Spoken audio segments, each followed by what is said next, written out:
Welcome back to the Marketing MadMen on Extra 106.3. Nick Constantino here with the Zero FG team. We were talking about the ingredients. So one of the things that I think has changed is I don't think, even when Red Bull started, I don't think 20 years ago, people felt like they had any say in how anything was made. Nowadays, every ass on earth thinks that they can impart what their wisdom, which is zero, on everything that they do. And everyone has a list of requests, and there's activists and investors who somehow bought a product for $3 and think that they're entitled to change the perception of an entire company. So one, how do you deal with that? Two, how much market research did you do to find out what this ingredient list was, if people wanted it, and if this is what they actually wanted to have in their drinks? So I love when you say the market research, because remember when I said they sent us the product and they liked it right off the bat? That's about as much research went into it in the beginning, which I know is different, because the owner is just like, when he has an idea, he just wants to run with it, right? But they did tell them that they wanted a healthier type of energy drink. So we went with that. It has L-carnitine in it. It has a natural fat burner. It doesn't have any artificial colors in there, right? That's a big thing, especially for like my wife. Yellow the 5, kids. Yellow 5, man. It's my they're going to come back. I swear they'll be this close to autism being tied to it. No They're doubt. this close to having it done. They don't serve it in most places. And you know what they do in this stupid country? They just change the names of it. So they just change the name of the same pigment because they can sneak it through. And God knows how much money these lobbyist groups pay the FDA to get away with it. But anyway, we'll save that for another podcast. And being that we've kind of worked backwards, we just had this product that hit the market. We're going out sampling. So we got a lot of feedback from customers out in the field, right, at different events and things. And mostly all good feedback as far as any of the ingredients that are in there. If we ever get any pushback, it's Splenda. You know, and your super healthy folks, maybe your athletes, the Splenda. Then drink the regular one. Like, no offense, there's no way to put this taste in it without having calories. Like, look, you can't F with Mother Nature, right? Calories have sweetness. Everything that is artificial is going to kill you to some capacity, right? So, and I love it. The guy's sitting there and he's pouring a bottle of vodka, some of this, and he's like, the Splenda's the problem, right? Like, we just got to throw that stuff out the window. That's why, let's call it what it is. Healthier than, probably healthier than most out there. That's what it is. So what's it like, Jack, when you're out? What do they say to you? Is it taste? Are they reading the ingredients when you're sampling? Are they into it? Like, what is it like out there? So I would say probably 1 in 10 people, when we hand them out, looks at the ingredients, and it is the only thing that they ever say is the sucralose. Some people say they want stevia. They think that they would rather have that sweetener rather than sucralose. In terms of sucralose, I know some people don't really respond that well to it, but it really just kind of passes through your system. Like, it's really not... It doesn't do anything for you. Again, there's just not enough studies on stevia yet. Exactly. It will kill you also. This is artificial things to provide something that nature did provide with in the form of sugar. So all of these things are going to be bad for you. Whether it be the new ones coming out or the micro, your bio, your gut, bio and everything, like they screw it up because it's artificially changing it. And then also when you have Diet Coke, all it does is spark your satiation and which leads to other things and tooth decay. So everything's bad for you. I'm just shocked that you're going there like, sucralose. It's not often. It's not often. You're like, it's free, stupid. So take it. We do some events that just strongman competitions we've done, and that was where we had the most. I feel like people talk about the sucralose, which, I mean, checks out. Like, it's the most. Yeah, but these people are in their peak athletes that are still looking at this that makes way. a lot more sense. Story. I'm all for it, but like, don't chug a cup of Jack Daniels and be like, I can't believe there's sucralose in here. Cigarettes. So you're chain smoking. On the other hand, we never get. I feel like we've never really gotten complaints about the flavor. I think the only real thing is we get the original is too sweet. That's really the only bad thing we've heard in terms of the actual taste and flavor of our product. So I can't really complain about that. Put it this way, okay? If anyone got it perfectly right, there wouldn't be the industry for everybody else, right? Correct. Balancing the everything in here has a flavor profile or a chalkiness or something to it. So you're sweet, and what I love is the sour. Like that sweet sour. I'm a texture person. I like salty and sweet. I like when the things come together. The sweet and sour, that balance is what makes it so good. So again, I usually drink the sugar-free ones. I know you're masking artificial sweetener taste, but the sour is what really balances it out. And I think honestly it's what makes it go good with vodka too. Right? Speaking of which, let me say my only problem with energy drinks now to get it out of the way. My only problem with energy drinks is if you drink enough energy drink and vodkas, the thing that runs out first is the energy drink. So you're running on cloud 9, raving, glow sticks, everything's going hardcore, and then all of a sudden the energy runs out, and then you're just drunk. And it's like, what do I do now? What do I do? All the mood just changes, and you're like, how did I get to this rave? How the hell am I getting home? So I'm just saying from a guy I know. It's never happened to me before. Of course. Already told me. But let's kind of dive a little more into your guys' day-to-day. And I think, a startup company, it's become so pervasive in culture that people just think about their own. But, you got to operate like a startup. You have mega competitors, corporations, companies. Every rich kid that has money is like, I want to start an energy drink company or a liquor company or a champagne company. These are hard industries with players and veterans that have been around with establishment. So, Sarah Lynn, let's start with you, girl. Talk about your day-to-day. Talk about what you do. Talk about what you've learned and what you see when you're in your day-to-day. Other than getting bullied by them the whole day, mostly I have my partner Marty, who everybody thinks is my boss, but he's not. And we just come up with content after content and video ideas, scripts, and then we try to film or we go places and try to sell. We just got some neon signs, so we put up neon signs or deliver fridges, but it's super busy, but everything can be content, so we just got to film.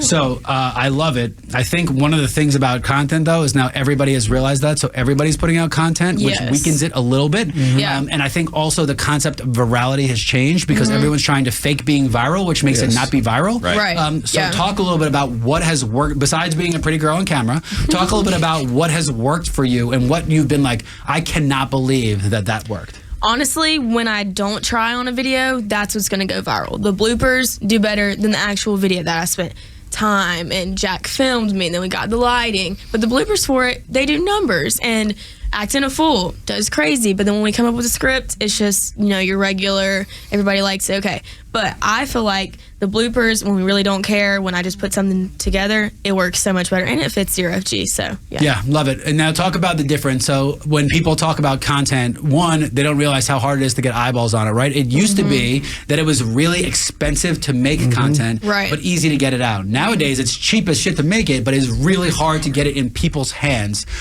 So talk about like what the difference between impressions and engagement and what you're looking for when you're putting this, because ultimately you're trying to sell a product, right? Right, yeah. Like it doesn't matter the lifestyle, what it is, you're trying to sell a product. So talk about what metrics you look at to say, okay, this is something that's really working. How much are you tracking through? What does that look like? Yeah, I mean, we're tracking through everything. I feel like we used to be looking for, just clicks and views and everything. But now, since we just recently got on like TikTok Shop, so we want that, I guess. Yeah, and the e-commerce is the only place you can really track because you can track follow through what's actually selling. So, I mean, we set that up. So now we're not only looking for views and stuff like that, but we need to sell this shit. Excuse me. Sorry. Yeah, that a girl. All right.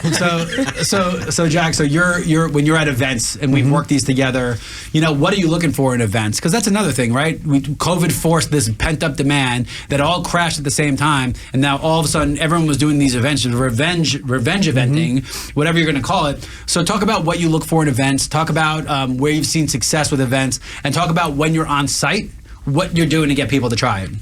So I think what we're really looking for in events is really interaction. Like we want, as just kind of going back to the content, we want to have that one crazy person give us an insane reaction that we can use on social media, push as an ad, use it for different forms of different promotion. I think also just really liquid to lips is our main goal right now, being so new. It's not only brand awareness, it's really how do I get them to try the drink rather than like when you go into a store, it's hard to buy a new drink you've never seen before, don't know anything about it. So we're trying to get that first step of them being able to try it without the risk involved of them having to go in and spend their money on a new product that they've never seen before. What else was it? Well, and then when you're on site, what are things you're doing to get the reactions you're looking for? Yeah, so I think a big one is it is the pretty girl across from the table. It is Sarah Lynn getting attention, getting eyes. Crazy how that still works. Yes, it is. Oh, wait a second. The pretty girl or the attractive man. Yes, exactly. Because you don't want to discredit yourself, and we also have to talk and be equally with how we cover it. So as long as we say both sides of it, then we're not sexist or anything. Yes, exactly. So we figured it out. So easy breezy. So I think it's definitely helps get people's attention that come over. I mean, I see people talking to her all the time, just not about anything related to energy drinks. That's what I said. I was like, she was in a jumper. I was like, is that Sarah Lynn or is that Jennifer Lopez? Yeah. I'm going to start blushing. Well, it was the jumper. I just wish you had some big hoop earrings and a full court. But anyway, so and look, a couple things. One, these things all have to work together. And one of the things I like, most companies feel obliged or they don't communicate, so they silo everything. So social media has this, events have this, but you're looking to get content there. You're looking to drive people to the event with that. Exactly. These things all have to work together. And if they don't work together, then what you're doing is you're marketing in segments and not a full picture. 100%. Right? Ultimately, the ideal goal for the position you guys are is people walk up to a store and say, I want it. They say, I don't have it. You say, go freaking get it. Go get it. Right? That's ideal. That takes a long time to embed those things in people. One, because a lot of times, by the time they get into the college football game or the concert, they forgot you exist. So that you need that reminding piece in that same place to remind them. So I think it's all fascinating, but it's all part of this web of trying to just make yourself stand out, but also hammer home action. Getting engagement, who cares? Getting views, who cares? Buy the product, right? You liked it, dummy. I saw you drink it. Like, you don't have to lie to me. If you don't like it, throw it in the garbage. It's right there. You liked it. So when you're at the store, buy it. Right? Buy it over this. Or when maybe you're having a party at your house. Maybe you don't even drink it, but you're at a party at your house and you want to have it at your house. Those have an offer. That's what's that's what's. And that, I'll say that driving that action is probably what the hardest thing that we deal with social media. You know, I think when we started this, we thought that if we have a video with 15 million views, that our company's going to blow up. Everybody's going to want to buy the product. That's not how it works, right? No. My wife owns a salon in town. She had 14 million views. It did nothing for her company, right? I mean, because she's just a hair salon, right? But it's driving that action, and that's where I think on a day-to-day basis that we talk about, like, how do we drive that action, right? We don't just want a million views. A million views is great. It's good brand awareness, whatever. Some people see our product, and maybe some people are interested, but it's really about driving that action. Don't buy it, it don't matter. To drive, which is we're really stoked that we have this TikTok shop going up. We know some competitors have done well with that, so we've just really haven't even really launched it yet. We just got it all set up this week, and we're really excited about that and to see where that goes and to see if we can get some ambassadors with not that have, you know, you don't have to have the craziest following. Right. Can they sell your product? If you have a loyal following, that's even better for us. If you really use the product. If you really try to buy. So couple things to unpack here. First and foremost, the biggest problem in digital advertising as a whole is the stake that the other party has. So for example, Facebook wants you to spend money with them. They don't want you to link external links. Everything has to be through them, and they control the algorithms that dictate who does what, who goes where, who pays where, who does what, right? You can I can tomorrow buy 50 million impressions tomorrow, and there's a bunch of Indonesian people in their basement clicking on it. And I only say it because, like, I've done it. And I've done experiments with it on my own show, on this show, just to see how all these mechanisms work. Because saying it is one thing, doing it, and it's cheap. I mean, you're talking like pennies to do these things. So to do things the real way, the only thing I know is it takes time. And you have to commit to time. And I'm not saying 3 months, I'm saying 2 years. And you'll get to a point, each one of you will get to a point where it'll click in your head and you say, holy crap, it was worth it. And I don't know what it is, but it'll be that point where, like, this starts catching. And once it catches and the algorithms dictate you are a value proposition to the people it serves or to them, and usually TikTok's taking a cut, so now you're a value proposition to them, is when these things click over. Right? So for this show, for example, it was Facebook, Google, YouTube fighting over placement for the show. And once you kind of saw that jockeying happen, then all of a sudden it's like all your posts are doing well. Like, it's like it almost seems like it's a computer program that exists to make sure you're not full of it. And once it checks you out, it stops suppressing you. It's not going to help you always, but it stops suppressing you. So I think that's, you know, every company is going to be different. Every industry is going to be different, you know, but the fact that you guys know that and you're using that and you have that in the back pocket is probably a useful tool. Because I have to imagine a lot of competitors that come in and either maybe they try to expand too fast or they scale up too quickly. They're having much harder times with these things because you can easily go backwards too. Like slow, I'd rather see slow, gradual success than a huge spike and then dropping, because that's when you're killed. That's when you're killed. Brandon, what about day to day? What have you learned operationally? Your job previously, you were working for a big company. You were not in the day to day. What did you learn about P&Ls and operations? I don't want to bore everybody. We'll keep Sarah Lynn while you tell them to say the boring stuff. But just day to day things of production and ingredients and maintaining all of that stuff can be a job in itself. Trying to get line time is what we have to worry about with production and things. You know, if you're going to need a truckload in, forecasting, right? And that's difficult for us too, because sales aren't necessarily right where we want them to be. We're a startup company. Right. And the more you buy, the better deal you get, but you don't want to have too many that you're sitting on and warehousing and Exactly. And then if you hit one spark and all of a sudden your product's gone, you're screwed and you're waiting. So right. And AI can't help. I mean, I know, but you don't have a data set big enough for AI to help, right? Data sets, everyone's like, oh, AI. Well, you need 10 years of data with a future prediction model, which costs $1 million to have AI do anything. Yeah, no doubt. So also sales, right? And getting our big thing, obviously we need to get in as many convenience stores as we possibly could. Independent which are companies stores, in themselves. Right. So we did that. We've spent a lot of time getting in the independent locations. Now the big deal is getting in some chains, right? Chain authorizations. Here in Atlanta, you're looking at racetrack and QTs, but not just in Atlanta. I mean, we're looking all throughout the Southeast. Yeah. And that is that's pretty big on our plate right now, is reaching out to those. Now that's more difficult than you would think. They all want to see your data. They want to see your sales. When you're in independent locations, we have stores that do really well. We have some stores that we're like, how do we get that product to even sell there, because no one knows about our product maybe in that area. But right now we're really working on that data, and we do think e-commerce sales, which is not something we focused a lot on in the last year and a half, because and I could talk a long time about this, because 2 years ago I thought e-commerce was kind of like need to take a back seat. When we started. As these 2 years have progressed, we have realized, wait a second, time out. We're getting behind the curve. We've got to get on Amazon. We've got to get on. And I'll give you one more. Like especially if you have a TikTok audience behind it, you have a sample size of knowing who your audience is, and a data set that you can extrapolate out to stores. It's different. But if you all of a sudden have 10,000 cases gone, and each one of those is a different person, now you know who your consumer is, how to advertise. Now you can walk into a chain store and say, hey, who do you reach? Oh, conveniently, here's who we reach. Right. So you have those data sets. And that is something that I think is very hard to understand, how to externally create data sets. Because everyone wants to tell you that you're going to give you data, right? But they're not going to give you the real data. You need zero-party data, and you need your own data. So. Talking about supermarkets, I think one of the things that you guys, let's talk a little bit about NIL. It's 3 dirty letters. Honestly, in this show alone, we've had 7 episodes on it, and I still don't know what the hell's going on. I don't know who's regulating it. I don't know what's happening. But I do liken it to hitting the lottery, right? Especially when you're talking about college.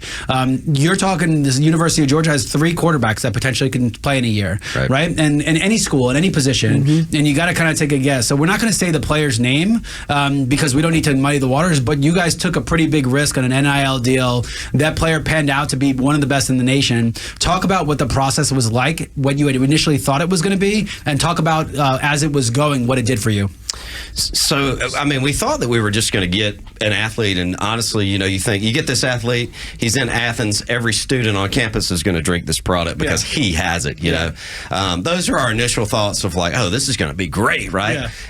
There's a lot of issues with the NIL that I would say, and I would recommend to people if they're wanting to do this. And the thing is we got in the game pretty late with who we got in with last year. If you get in the game late when the season's starting, good luck getting time with them, right? Anytime that there's possible Sunday mornings, but who wants to do an event with an appearance on a Sunday morning necessarily?